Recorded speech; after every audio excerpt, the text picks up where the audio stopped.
Hello student, আজ আমরা আলোচনা করব যে পাতলা পাত প্রবেশ করার দরুন ঝালরের সরণ।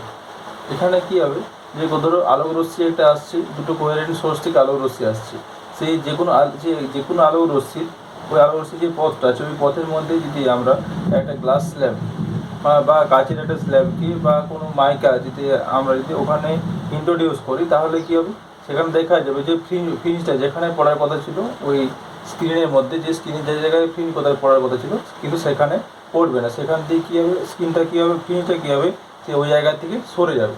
তাহলে এই যে কতটা সরে যাবে, কী সরে যাবে, সেই ব্যাপারটা আমরা ক্যালকুলেশন করব। এটা করার জন্য কী করতে হবে, আমাদেরকে ধরো একটা কোহেরেন্ট সোর্স আমরা নিলাম।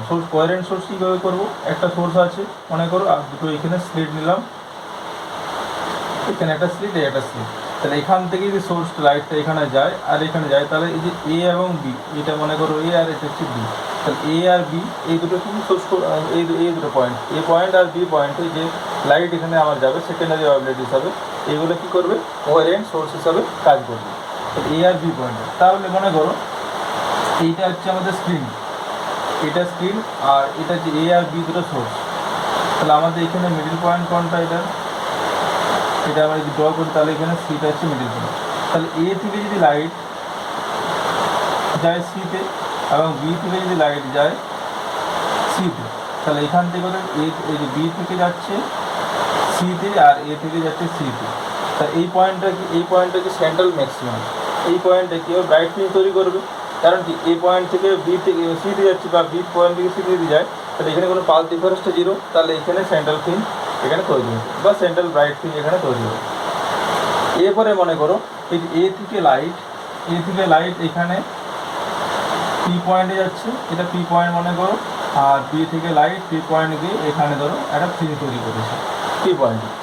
তাহলে এখানে ফিল্ম তৈরি করছি, এবারে ফিল্ম যেখানে থাকবে এখানে কি ম্যাক্সিমাম মিনিমাম করে, মানে এখানে কি bright film, dark film, bright dark, মানে অন্ধকার বিন্দু আলোক বিন্দু, অন্ধকার বিন্দু আলোক বিন্দু, ব্রাইট ডার্ক করে করে এখানে থাকবে। তাহলে এখানে যে ফিনিশটা এপি পয়েন্টে পড়ছে। এরপরে মনে করো এই এপি যে পাথটা আছে, এই আলোকীয় পাথের মধ্যবর্তী কোনো একটা জায়গায় যদি আমরা একটা গ্লাস স্ল্যাব যদি আমরা টি ধরে, যার থিকনেসটা কি, যে থিকনেসটা হচ্ছে টি আর এই রিফ্লেকটিভ ইন্ডেক্স নিয়ে যদি আমরা ওখানে ইন্ট্রোডিউস করে দিই, তাহলে ক্ষেত্রে দেখো পাথ ডিফারেন্সটা থাকবে। পাথ ডিফারেন্সটা হবে কি, একটা ধরো এই যে দুটো রাস্তা, এই যে বিপি এবং এপি, এদের মধ্যে একটা পাথ ডিফারেন্স তৈরি হবে, এবং এপির মধ্যে পাথ ডিফারেন্স, এপির যে পথ, এপি পথ থেকে দুটো পথে ভাগ হয়ে যাবে।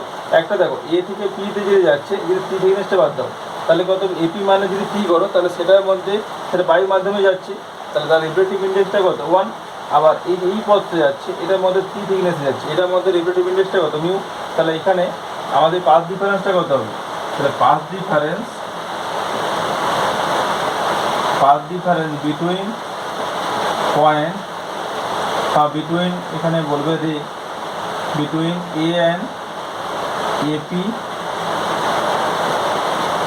And BP. তাহলে এই যে এপি এবং বিপির মধ্যে যে পাথ ডিফারেন্সটা কত হবে, এটা আমি যদি ডেল্টা ধরি, তো ডেল্টা গিয়েছি কিন্তু কত, বিপি মাইনাস এপি। তাহলে পাথ ডিফারেন্সটা কত, এই যে বিপি মাইনাস এপি। আবার দেখো এই যে এপি সমান আমরা কতকে লিখবো, এটা সমান আমরা লিখতে পারি, বিপি তো বিপি থাকছে, তাহলে বিপি মাইনাস এপির জায়গায় আমরা কত লিখবো, এপির জায়গায় এই টিটা যদি বাদ দিই প্রথমে, তাহলে কত হবে, এপি মাইনাস পি ইন্টু কত, 1, কারণ এটা বায়ুর মাধ্যমে যাচ্ছে, রিফ্লেকটিভ ইন্ডেক্সটা কত, প্রতিসরাঙ্ক হচ্ছে 1, আর বাকি পাথটা কত, প্লাস কত আছে, যে টি ইন্টু মিউ, প্লাস টি ইন্টু মিউ এইটা। তাহলে সেখান থেকে আমরা লিখতে পারি যে বিপি মাইনাস এপি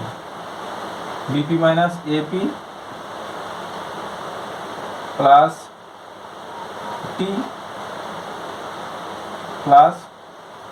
টি ইন্টু মিউ, সরি এটা মাইনাস, তাহলে সেখান থেকে আমরা লিখতে পারি এটা, তাহলে বিপি মাইনাস এপি প্লাস, এটা যদি মাইনাস করি মাইনাস, তাহলে টি ইন্টু মিউ মাইনাস 1, তাহলে এটা কত delta equals to BP minus AP minus T mu minus one. তাহলে বিপি মাইনাস এপি যদি এখানে এটাকে মনে করো এটা যদি না থাকতো, গ্লাস স্ল্যাবটা না থাকতো, তার ক্ষেত্রে আমরা করেছিলাম যে তার ক্ষেত্রে পাথ ডিফারেন্সটা কত হবে, পাথ ডিফারেন্সটা হতো x small D by capital D, x small D by capital D minus কত T into mu minus one. এইটা আমাদের path difference.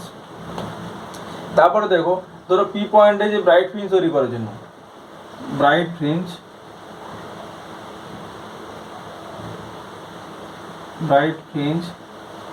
At point, bright fringe at point P. তাহলে এই যে পি পয়েন্টে ব্রাইট ফ্রিঞ্জ তৈরি করে কন্ডিশনটা কত, কন্ডিশনটা delta is equal to twice n into lambda by two is equal to কত এন ল্যামডা। তাহলে পি এই যে পি পয়েন্টে ব্রাইট ফ্রিঞ্জ তৈরি করে কন্ডিশনটা কত, delta is equal to twice n into lambda by two is equal to n lambda. তাহলে দেখো আমার এইটাও পাথ ডিফারেন্স, তাহলে এইটাও পাথ ডিফারেন্স, এই পাথ ডিফারেন্স দুটো সমান হবে। তাহলে আমরা লিখতে পারি x small D by capital D minus T into mu minus one is equal to n lambda. তাহলে আমরা এক্স সমান কত হবে, এক্স সমান x is equal to capital D by small D N lambda plus T into mu minus one. এটা হচ্ছে। এবারে দেখো এন ইজিক্যাল টু যদি জিরো হয়, যদি ইফ এন ইজিক্যাল টু যদি জিরো হয়, তাহলে এক্স জিরো সমান কত হচ্ছে small D capital D by small D into কত হচ্ছে এন এর মানটা জিরো, তাহলে T into mu minus one. এটা হচ্ছে এক্স, এই যে এক্স জিরো, এন যদি এন ইজিক্যাল টু যদি জিরো হয়, এন এর মানটা জিরো হলে এক্স জিরো হচ্ছে, এক্স জিরো মানটা এটা। তাহলে এখানে কত এই যে ফ্রিঞ্জটার ডিস্টেন্সটা কত হচ্ছে এই পুরোটা তো এক্স আমরা ধরে নিয়েছিলাম, এটা পুরোটা হচ্ছে এক্স।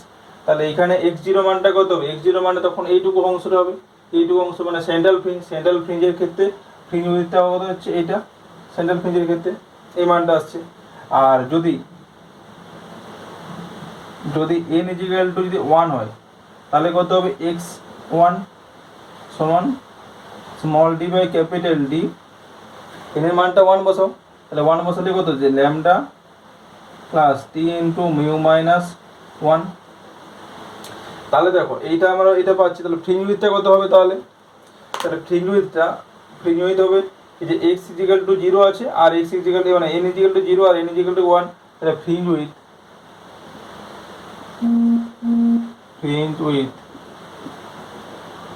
বিটা ইজিক্যাল টু কত x one minus x zero. তাহলে x one minus x zero বসালে কত হবে, x one minus x zero বসালে থাকছে দেখো এখানে ডি ল্যামডা বাই ডি, আর এখানে ডি ল্যামডা বাই ডিতে থাকছে সাথে কত D capital D by small D T into mu minus one, আর এখানে capital D by small D T into mu minus one, এটা কেটে যাবে। তাহলে এখানে বিটা ইজিক্যাল টু কত capital D lambda by small D. তাহলে দেখো এই যে ফ্রিঞ্জ উইথের মানটা কিন্তু একই থাকছে। আমরা আগেও কত ফ্রিঞ্জ উইথ পেয়েছিলাম যে ওই যে ধরো একটা ব্রাইট ফ্রিঞ্জের মধ্যে বা ডার্কের মধ্যে ফ্রিঞ্জ উইথটা কত ছিল, capital D small D by capital D lambda by small D. তাহলে ফ্রিঞ্জ উইথে যে beta capital D small D by capital D lambda by small D, এই যে এটা ফ্রিঞ্জ উইথের মানটা একই থাকছে। তাহলে ফ্রিঞ্জ উইথে কোনো পরিবর্তন হচ্ছে না। কি পরিবর্তনটা কি হচ্ছে এখানে, যে মনে করো এখানে সেন্ট্রাল হওয়ার কথা, সেন্ট্রাল হচ্ছে এটা সরে যাচ্ছে, বা যেখানে ফ্রিজটা হওয়ার কথা ছিল সেটাতে একটা শিফট করে যাচ্ছে। তাহলে কতটা পরিমাণ শিফট করছে, এই যে শিফটের পরিমাণ হচ্ছে এইটা, যে এক্স ইজিক্যাল টু এই মানটা, x equal to capital D by small D N lambda plus T into mu minus one. আর স্মল ডিটা কোনটা, স্মল ডিটা হচ্ছে এ আর বি দুটো সোর্সের মধ্যে ডিস্টেন্সটা হচ্ছে স্মল ডি, আর সোর্স থেকে স্ক্রিনের ডিস্টেন্স হচ্ছে ক্যাপিটাল ডি। তাহলে দেখো এই যে সি বিন্দু থেকে, এই সি থেকে সেন্ট্রাল পয়েন্ট থেকে পি পয়েন্টে যে মানে পি পয়েন্টে এটা উজ্জ্বল বিন্দু দূরত্ব, সি পয়েন্ট থেকে সেন্ট্রাল পয়েন্ট থেকে পি পয়েন্টে উজ্জ্বল বিন্দু দূরত্ব কত এক্স, সেই এক্স এর মানটা আমরা কত বের করলাম, এক্স এর মানটা এটা বের করলাম।